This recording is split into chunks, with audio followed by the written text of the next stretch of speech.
بسم اللہ الرحمن الرحیم۔ مصیبت زدہ کی دعا رد نہیں ہوتی۔ تو آج ہم پڑھتے ہیں، بہت ہی امپورٹنٹ ٹاپک ہے، بہت ہی معنی خیز ہے۔ آئیے ہم لوگ سنتے ہیں۔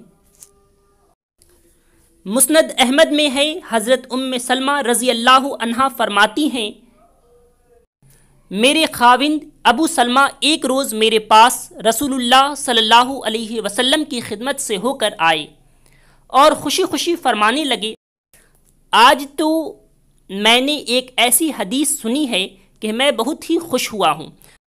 وہ حدیث یہ ہے کہ جس کسی مسلمان کو کوئی تکلیف پہنچے اور وہ کہے اللہم اجرنی فی مصیبتی وخلف لی خیرم منہا، یعنی اے اللہ مجھے اس مصیبت میں اجر دے اور مجھے اس سے بہتر بدلہ عطا فرما، تو اللہ تعالیٰ اسے اجر اور بدلہ ضرور ہی دیتا ہے۔ حضرت سلمہ فرماتی ہیں، میں نے اس دعا کو یاد کر لیا۔ جب حضرت ابو سلمہ رضی اللہ عنہ کا انتقال ہوا تو میں نے انا للہ و انا الیہ راجعون پڑھ کر پھر یہ دعا بھی پڑھ لی، لیکن مجھے خیال آیا کہ بھلا ابو سلمہ رضی اللہ عنہ سے بہتر شخص مجھے کون مل سکتا ہے۔ جب میری عدت گزر چکی تو میں ایک روز ایک کھال کو دباغت دے رہی تھی کہ حضرت صلی اللہ علیہ وسلم تشریف لائے اور اندر آنے کی اجازت چاہی۔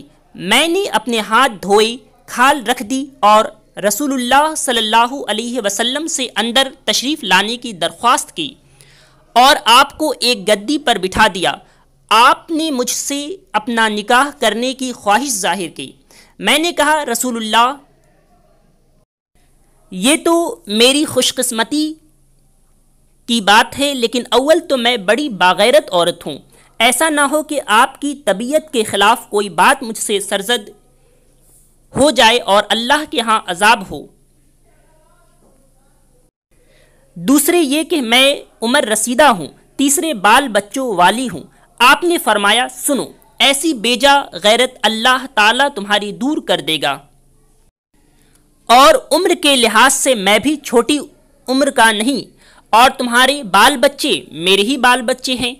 میں نے یہ سن کر کہا پھر رسول اللہ مجھے کوئی عذر نہیں، چنانچہ میرا نکاح اللہ تعالیٰ کے نبی صلی اللہ علیہ وسلم سے ہو گیا، اور مجھے اللہ تعالیٰ نے اس دعا کی برکت سے میرے سابقہ خاوند ابو سلمہ رضی اللہ عنہ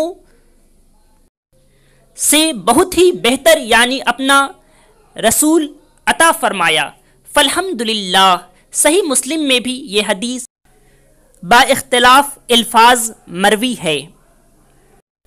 تو میرا لاسٹ تک یہ جو میں نے پڑھا ہے آپ نے سنا ہوگا، تو آپ سمجھ چکے ہوں گے کہ مصیبت کے وقت